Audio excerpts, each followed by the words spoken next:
irmãos e irmãs, nós estamos no capítulo 13 do Evangelho de São Mateus. Capítulo 13 é um dos capítulos mais importantes de todo o Evangelho escrito por São Mateus, aquele que era coletor de impostos. Por que é um dos capítulos mais importantes desse Evangelho? O Evangelho de Mateus vai nos mostrar Jesus pregando a palavra, ensinando sobre o reino de Deus, com 5 discursos diferentes. É como se fosse 5 grandes homilias. Tem o primeiro sermão, homilia ou sermão, tem o primeiro que é o da montanha, depois tem o missionário, e agora nós estamos no sermão que é da parábola, depois temos aquele que é da igreja, e por fim temos o sermão escatológico, aquele que vai falar do fim dos tempos. Então são 5 grandes homilias. Para os judeus havia algo, para muitos escritores antigos, algo chamado quiasmo. O que é o quiasmo? E aqui muitos jovens vão gostar daquilo que vão ouvir agora. O quiasmo parece um hambúrguer. Nós temos a primeira e a última parte, como se fosse o pão, e aí depois nós temos como se fosse A e A, depois nós temos B e B, como se fosse a salada, e depois nós temos a parte principal, que é a carne, que está lá no meio do hambúrguer. Então, quando as pessoas pegam um texto bíblico para analisar, ou quando vem um evangelho num todo, muitas pessoas fazem esta relação, interpretam o texto dessa forma. A primeira com a última tem uma relação, a segunda com a quarta tem uma relação, e depois a parte que está no centro é a parte principal. Então, se existem 5 sermões, o sermão mais importante, aquele que é o coração do Evangelho, é o terceiro sermão, a terceira homilia. É aquela que vai nos falar, e aquela que nós começamos ontem e continua hoje, que nos fala sobre as parábolas, onde Jesus conta parábolas. Então, nós estamos num dos textos principais do Evangelho de São Mateus. Ontem Jesus começava contando a sua primeira parábola. Jesus contou a sua primeira parábola, a parábola da semente. E hoje os apóstolos perguntam a Jesus: Senhor, mas por que tu contas parábolas? Qual que é o motivo? E aí Jesus diz que o reino de Deus é revelado através de parábolas. Como no dia de ontem nós meditávamos sobre o profeta Jeremias, vamos conversar um pouco hoje sobre esta parábola da semente, uma das parábolas mais conhecidas. A parábola da semente vai mostrar 4 terrenos diferentes. Nós temos primeiro aquele terreno, na verdade não é nem um terreno, a palavra foi lançada, e antes que ela caísse num terreno, antes que ela produzisse frutos, a palavra foi lançada, de repente vem as aves e levam, a semente foi lançada, de repente vem as aves e levam a semente embora. Depois nós temos o segundo, que vai nos mostrar de um terreno pedregoso. A semente foi lançada num terreno pedregoso, não tinha força, e de repente ela não cresceu e acabou morrendo nesse terreno que era pedregoso. Nós temos o terceiro, que é entre os espinhos. A palavra começou a crescer, a semente começou a crescer, e de repente, porque ela ficou abafada, ela pegou e morreu. E aí por fim, nós temos a terra boa, onde é possível produzir muitos e muitos frutos. 3 formas de terreno. Quando Jesus nos fala sobre esses terrenos, Jesus está falando sobre a alma humana, Jesus está falando sobre o coração humano. E muito mais do que falar sobre o coração humano, Jesus também fala a cada um de nós sobre a nossa história. Esses diferentes terrenos são as diferentes etapas no nosso processo de espiritualidade, no nosso processo de santificação. O que significa o primeiro terreno? O que significa as aves levaram a semente? Significa que muitas vezes, muitas pessoas, em muitos momentos da nossa vida, a palavra entrou por um ouvido e saiu pelo outro. A palavra ela não criou impacto nenhum. Muitas vezes participamos da missa sem piedade nenhuma. Muitas vezes ouvimos falar de Deus e não demos muita atenção. Isso daqui acontece em muitas pessoas do mundo. Tem pessoas que ouviram falar de Deus e aquilo não foi levado adiante. É o primeiro processo, quando as aves levam a semente, ela nem chega a cair no terreno direito. Depois nós temos a segunda fase, nós temos um segundo momento. Esse segundo momento é quando ela cai é quando a semente cai num terreno pedregoso. O que significa o terreno pedregoso? O terreno pedregoso significa quando nós ouvimos, entendemos, mas ficamos só na teoria. A palavra de Deus, ou a semente, não cresce porque na nossa vida nós ouvimos, entendemos, mas nós não temos a caridade. Nós não praticamos a caridade, nós não amamos. E aqui nós temos, não é generalizando, sem dúvida, temos muitos santos nesta área. Aqui nós temos, quem sabe, muitos teólogos, muitos estudiosos da Bíblia. Quantas pessoas que de vez em quando eu encontro e começam a conversar sobre a palavra de Deus. Olha, Jesus fez isso, a palavra de Deus é isso. A pessoa não tem piedade nenhuma. A pessoa não tem nem muita intimidade com Deus, mas ela conhece a palavra. Então, muitas vezes, a palavra é apenas um objeto de conhecimento intelectual. Se nós não temos a caridade,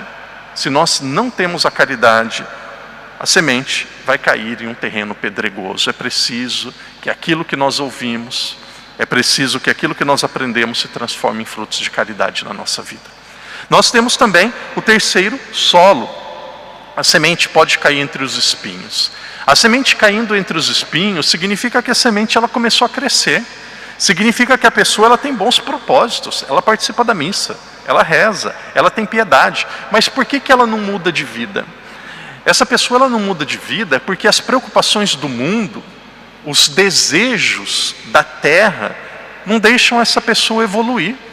É como se fosse uma pessoa que, devido às preocupações com o trabalho, preocupações com o dinheiro, e o padre dizia isso há poucos dias atrás, ela não tem como prioridade, ela não tem como foco Deus. Muitas vezes não são apenas as preocupações materiais, são as preocupações de autoimagem. Imagina que dificuldade uma pessoa começar a ser de fato católica perante os amigos. O que vão falar de mim na família lá do meu marido? O que vão falar de mim lá no meu trabalho, no meu ciclo social? Então a pessoa, ela acredita, ela reza, mas ela não tem Deus como prioridade maior na sua vida. Quando nós temos Deus como prioridade na nossa vida ganha um sentido todo diferente. E aqui entra quando nós vemos a palavra ou a semente crescer em uma terra boa, que pode ser o quarto processo, o quarto passo nesse processo de crescimento espiritual. É quando a semente ela gera frutos e gera muitos frutos. Então é assim que acontece durante a nossa vida, é assim que acontece com muitas pessoas. Existem muitos momentos da nossa vida que nós ouvimos a palavra e não demos atenção nenhuma à palavra, é como se não produzisse nada na nossa vida. Costumo dizer que tem pessoas que de vez em quando participam da missa, entram vazios e saem sem nada. Entram vazios e saem sem nada. Não acontece nada na vida da pessoa. As aves levam a semente. Existem outras pessoas que ouvem, compreendem, mas aquela palavra, aquela semente, ela não é traduzida em prática, não tem amor, não tem caridade. Aquilo não vai para a vida da pessoa. A pessoa dentro da igreja é um cristão, da porta para fora é um pagão. É uma pessoa que só tem conhecimento intelectual. Muitas pessoas que vivem uma vida dupla. E aí depois nós temos o terceiro grupo. Esse grupo é aquele que nós chamamos da semente entre os espinhos. Aqui já são pessoas convertidas. Aqui já são pessoas que amam a Deus. São pessoas piedosas. Muitas vezes pessoas que estão sempre na igreja. Mas esta vida tem outras prioridades maiores do que Deus. A vida da pessoa não é conduzida por Deus. A vida da pessoa ainda é conduzida por hábitos, por pensamentos, por palavras que têm como prioridade a lógica e os valores do mundo. Essa pessoa não se entregou novamente ainda. É aquilo que São João da Cruz dizia. É como se ainda tivesse uma linha segurando o pássaro para que ele pudesse voar e alcançar o céu. Existe ainda uma linha, existem ainda preocupações terrenas. Por fim, nós temos aquela pessoa que ouviu, aquela pessoa que tem a caridade, aquela pessoa que tem Deus como foco, e depois disso, essa pessoa ela vai produzir muitos e muitos frutos. Deixa o padre dizer ainda, produzir muitos frutos não significa que nós vamos conseguir fazer todas as coisas que nós queremos. Muitos santos já disseram isso, existem tendências dentro de cada um de nós que nós vamos carregar até o fim da nossa vida. Existem lutas interiores que serão travadas até o dia que nós nos encontrarmos com Deus. Existe algo que é a tentação, existe algo que é o pecado. Até Jesus foi tentado. Todos nós teremos algumas fragilidades para combatermos até o fim. Muitas vezes é a fragilidade da língua, muitas vezes é a fragilidade da preguiça, muitas vezes é a fragilidade da falta de caridade, muitas vezes é da sensualidade, muitas vezes é da vergonha de expressar a fé, muitas vezes é até de uma fé que vacila mesmo. Então nós vamos ter as nossas tentações e dificuldades, mas entre uma tentação e uma provação e o pecado existe uma distância. Qual que é a distância? A distância é a nossa escolha pelo pecado, e aí nós não queremos fazer isso.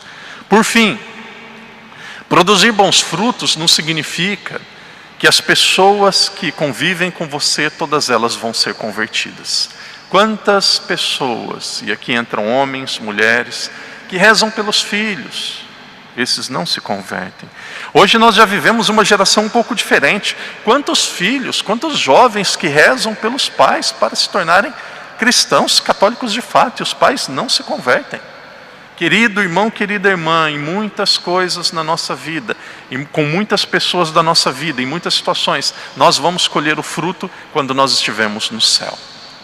Em muitas situações da nossa vida nós não vamos ver a mudança e a transformação aqui na terra. Nós vamos ver o fruto, a transformação, quando nós estivermos na eternidade. Mistérios de Deus. E também consequência da liberdade do ser humano. Porém, permaneça firme. Faça a sua parte. Ouça a palavra. Seja uma pessoa que coloque a palavra em prática com caridade. E entre todas as coisas da sua vida, entre até aquelas que são muito importantes, coloque Deus como foco e como a mais importante. Que Deus nos ajude a produzir frutos, frutos de santidade, frutos de coerência. E aqui uma palavra final, frutos de alegria. Um cristão, um católico, uma pessoa que encontrou a Deus, ela precisa ser alegre. Por que ela precisa ser alegre?